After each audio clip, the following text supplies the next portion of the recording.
I think the overall goal of aesthetic ed is to get children to look at things differently and think deeper about what they're seeing and experiencing. And all the workshop experiences are supposed to build up to the fact that they're going to be seeing this work of art and they can relate something that they did in school to something that is displayed in this work of art. The preparation for seeing the work of art is pretty unique.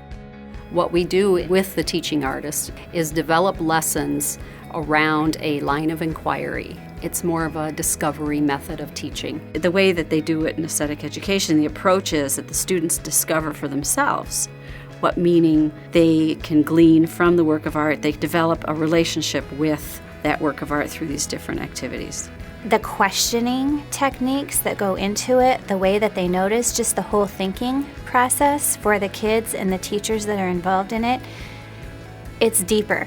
There is a method involved, and it involves questioning and exploring and noticing things that they would not normally notice on their own. You'll hear one student give an idea and another student takes off from that idea and expands on it further, and it is so wonderful. And so without telling them what the work of art is, you prepare them for it anyway. And you do that by engaging them in the art that they're about to see. And so if it's a theater piece, you engage them in the acting and the miming. If it's visual art, then you engage them in drawing and coloring and creating. And by doing those things, they appreciate what the artist has done. I like how we have to make it up on the way and we don't know what we're supposed to do. We can move around and we're supposed to use our imagination, and it's just really fun.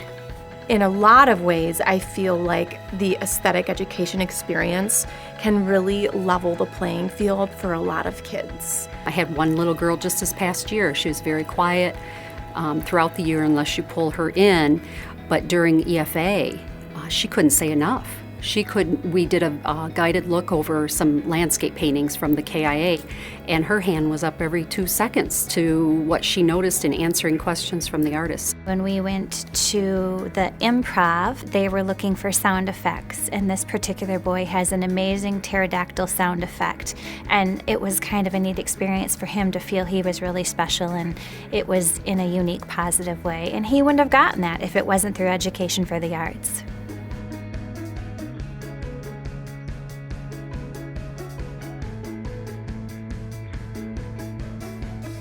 Well, the relationship that develops between the teaching artist and the classroom teachers are really fabulous. From the very beginning, we meet, just myself and whatever classroom teachers are on the team, and we make lessons together.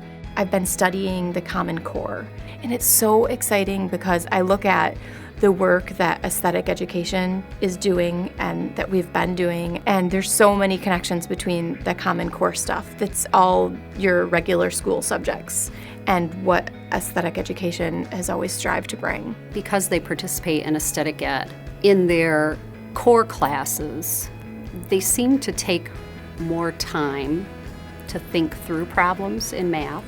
I've noticed more reflection, more processing the information. The more we can engage students in the methodology of aesthetic ed across the curriculum, the more they'll learn. This is something that is very real, and the kids have such a great experience doing it. And then when they go to see the work of art, when they can make that connection to something that they've done, there's not really a whole lot of words, I think, that can put a stamp on how awesome that experience is.